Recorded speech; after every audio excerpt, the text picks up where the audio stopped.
You know what day it is? Motorhome Mondays! Hey! We haven't done this for a while, have we? Well, we haven't done this forever. No! 2 meters apart. Yep, 2 meters just for you lot that might As complain. you can see. Right. As you can see, we are parked up somewhere, but we're not going to tell you where because that's undisclosed at the moment. Yeah. Just for our safety and everyone else's safety. But we're safe and secure and we're observing the 2 meters. So We are. let's crack on with the questions, shall we? Question number 1. Yeah. Are your CCTV cameras fully waterproof rated, as the front one must see a lot of rain and water as it's facing the... Facing the rain. Facing the rain. Facing the rain, isn't it? Yeah. Yeah, they're outside. They're actually for houses. I bought them on eBay. They're for around your house, outside your house. So is it IP44? Yeah, the ones that you've got are actually vandal proof as well, aren't they? Because they're in the contained little dome. Yeah, you can't really do much to mine. Don't try. That don't mean try, but yeah. Here's a hammer. So yeah, they're fully waterproof and they are 12 volt before anyone asks that question. Yeah, mine are roughly the same. Mine are just meant for cars rather than the house, so look a bit more like a reversing camera. Yeah. But, yeah. Yeah, and there's a lot of people, I mean, Dave's set his up as reversing cameras, hasn't he? Yeah. Just to see outside at a flick of a switch. Yeah. Mine's got attached to the DVR, so it does record and all that, but it uses more power. So, this question, most insurance companies ask me about a second vehicle. How did you get round that? Yeah, sometimes if you've got an existing policy and you want to insure another vehicle, you can transfer your no claims from your existing policy to a new one. Yep. But some companies don't allow it if it's a different type of vehicle. Yeah, they won't. The ones I'm with, they didn't recognise. Yeah. They gave me a few years, I think, because I had like 10 years of car. Okay. They said, "I will give you 2 or 3 years as a goodwill gesture because we know you haven't had a crash." Right. But they didn't. On the whole, they don't recognise car to motorhome. No. And I just said this is my only vehicle, so and they didn't really bat an eyelid at that. No, when we started to plan all this, we got rid of Mandy's car. Mandy then used my Beamer, and I had the motorhome as my full-time vehicle, so I was able to take all my no claims over to the motorhome. That's perfect. So yeah, but there might be other companies out there that work with that a little bit like Daz and give you a little bit of kind of credit if you like something. You just got to shop around basically, and the same with the prices and all that. They're all different. This is quite a big question, really. What's the best place to park in your motorhome? I'm just starting van life. Yeah, that's a tricky one. I mean, if you're in Wales, that's going to be different. If you're in the southeast, if you're in the northeast, if you're in Europe, it's completely different. I mean, Daz's advice is based on what he does, which is urban, and that's kind of like hiding in plain sight. Yeah. Because you have these all over the streets because people have them outside the houses. Yeah. So they kind of blend in a little bit. And I just park. My rule is park legally and respectfully. And as long as it's safe for you as well, so because you don't want a car to stove in the back of you while you're out trying to have a kip. But I've never had a problem. You know, but we've had all sorts of the issues because we're kind of a bit more like we want to get into the countryside, get away from it all, and then no one wants you there. So I mean, you can live and learn. Park for nights is probably something to start with. Yep. But yeah, you just got to grow a really thick skin. Be a little bit cheeky, but be respectful, like Dad says. Yeah, if you do park somewhere and then someone gives you a knock and you really aren't meant to be there, but you're just winging it, then just hold your hands up and say, okay, I'm really sorry. Can I stay the night and I'll be gone tomorrow? If they really do kick up a fuss, then, you know, do whatever you got to do. But if you're just starting out and you haven't bought a van or a motorhome or converted anything yet, then on your way to work right now, spot out, take different routes to work and to the shops and to wherever you're going in your surrounding area, and scout out locations at different times of the day. Yeah, and we do the same sort of thing. Like, fortunately, with Mandy being a passenger, she's got a map on Google Maps, and she does possible parking locations, just drop pins. Yeah, and you just keep finding places, and then you look at it, and you'll find if they're good or not. You'll just feel it in your gut. Next one. You mentioned about getting a bicycle. Have you thought about getting a motorbike? Yeah, I have thought about getting a motorbike, but I wouldn't be able to put it on the back of mine. I wouldn't be able to carry it weight-wise. I'd have to tow it, which is an option. You can get a little motorbike towing rigs, trailers. So yeah, I could tow.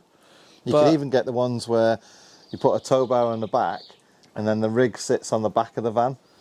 Okay. As like it's based on the chassis then, but the weight's carried still on the back. But so that's still part of the. That's not train weight then, is it? No, it's still part of the vehicle weight. Yeah. So train weight I can carry. Yeah. But as in vehicle weight, I'd probably be pushing it because a small scooter is going to be at least 300 kilos. Oh yeah.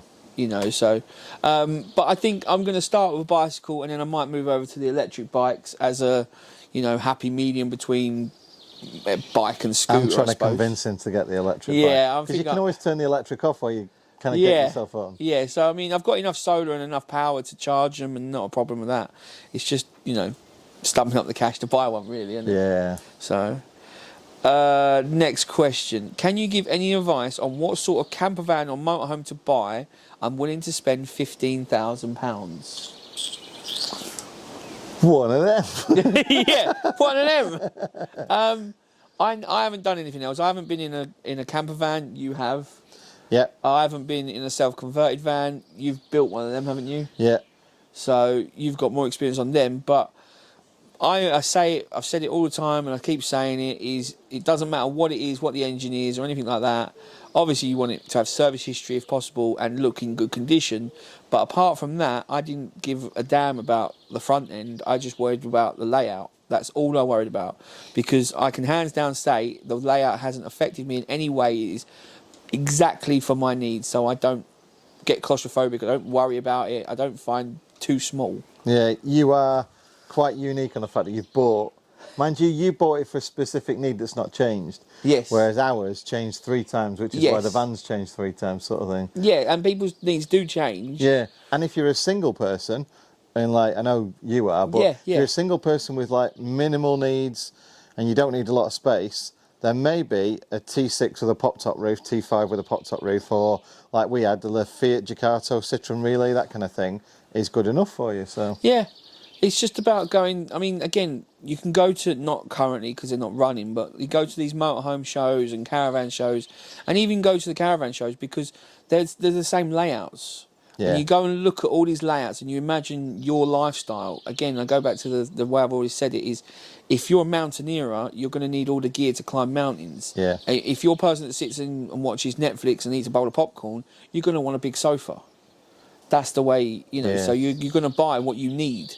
So yeah, just shop around and just. But to answer your one question about your 15 grand, I've been looking around for family members and stuff like that. Yep. And 15 grand's an okay budget if you're willing to go quite old. Yep. But you're going to get, there's some old Heimers, like the classic Heimers. Yeah. That you can pick up for that kind of money. They're quite big inside. They're quite roomy inside. Yeah. And you just got to shop around and you just look for as low mileage as possible, habitation check and service history. And layout. Yeah. Next one, pretty easy one. What software do you use to edit your videos? Final Cut Pro. I use Final Cut Pro exactly the same because John showed me that because I was using DaVinci Resolve on the Windows, which is an awesome piece of software. It's massive and it's free. That's what she said. He got it! But it's too much, too powerful. It's just too complicated. And it's hungry. It really is computer hungry and power CPU, hungry. Yeah. I started on a Windows PC as well, and on Adobe Premiere, and that's got the same fault. It's just way too CPU hungry and power hungry. And I will give one massive, very pricey bit of advice. If you're going to start YouTube and do videos, first off, don't rush out and buy anything. Yeah. Just do a few videos first, make sure you like it. On your phone and stuff like that. Yeah, on your phone or your tablet or something like that. That's easy enough. But then if you are going to get into it, go further, and you're looking to buy a laptop or something to edit on, do not buy a gaming rig. No. That's what I did, and I spent about £1,800 on a gaming laptop.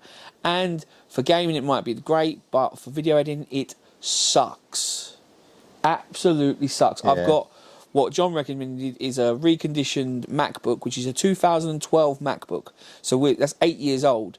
It trounces that laptop, and it just works. Rock solid as well. That's all I use. I use an old refurbished MacBook. Nothing new, nothing fancy or anything like that. But just to go over that though, about software and everything else, check out 2 channels. One is Jock in a Box, just started up. Yep. Everything's on his phone. Yep. He's only just started to work out how to edit on his phone as well. Yeah. And another one is Mevy, just Mevy. And all of his videos, apart from the last 2, have been done on a phone. And he is Oh, yeah. His videos are insane. The amount of editing he does on the phone. But now he's gone to a tablet. It's even, just a tablet. It's crazy level. Another easy question: when you film your vlogs, do you use a gimbal or a selfie stick? Neither, really. I suppose it is a little bit. It's like a selfie stick tripod. Isn't it? Joby Gorilla Pod is what I use. Yeah, I use something similar. I don't use a Joby because I don't rate Joby at all. They suck. I rate them. I don't. Joby's my nickname. That's why I bought them. I really don't. I've got the one that's got like metal in the things and in the legs and rubber, and you could twist it around your finger. But a Joby, you couldn't do that. Have you got a ball head on yours that you can swivel and move around? Yeah. Have you? Yeah. I like that. But I have got a gimbal. I think I've actually got 2 in there. Really? When was the last time you used them? I bought one off you and haven't even used it. Sucker. Yeah, pretty much. So, I mean, most phones and cameras these days are pretty stable. Yeah. They're pretty all right. And if you haven't got that, then just sit it down. It doesn't have to be running and gunning and that to get great videos. We're just sitting down now. We ain't moving. I ain't moving for sure. Next one, which I think we could both answer this one quite easily. It would be interesting to answer this. Have you ever thought about making a full video, full of your bloopers and outtakes? Yes, it's crossed my mind. Yeah, I have thought about it, and compile. It would take a while to compile. That's the thing. It really would, because I mean, you got to go back. Yeah, so long. As an example, we might film maybe 100 hours of video for every episode, and I get that down to 22 minutes of usable. But in that 100 hours, there might only be 10 minutes of piss taken bloopers. So. yeah. And you've got to go, because I might do something stupid at one point, and then I cut that that 5 second out. But you've got to go through all that footage to find that 5 seconds. But yeah, I think I might start a separate folder and clip them. Just get you doing accents. No, I'm not doing accents again. If you haven't seen the last video we've done together for Motorhome Mondays, then I'll link to John's video up there now. Yeah. And then there's me trying to do an accent, and it's really not that good. It's really not that good. But that is this week's questions. Yep. So if you've got any questions for next week's Motorhome Mondays, then drop them in the comments below, or hit me up on socials, Instagram or email. Darren@themotorhome.com, and we've got Vantech Tuesday tomorrow. Vantech Tuesday, in which case we will be swapped around just to confuse it, and in front of another van. Yep. So check out tomorrow's Vantech Tuesday, and we'll see you then. See you Take then. it easy, guys. I'm running. Bye. That'll do. It's like Charlie's Angels. Oh, fuck's sake. There's some outtakes for it now.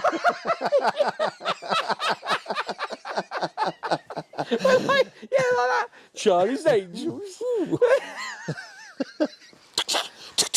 Oh, I am good looking enough. Well, it's debatable.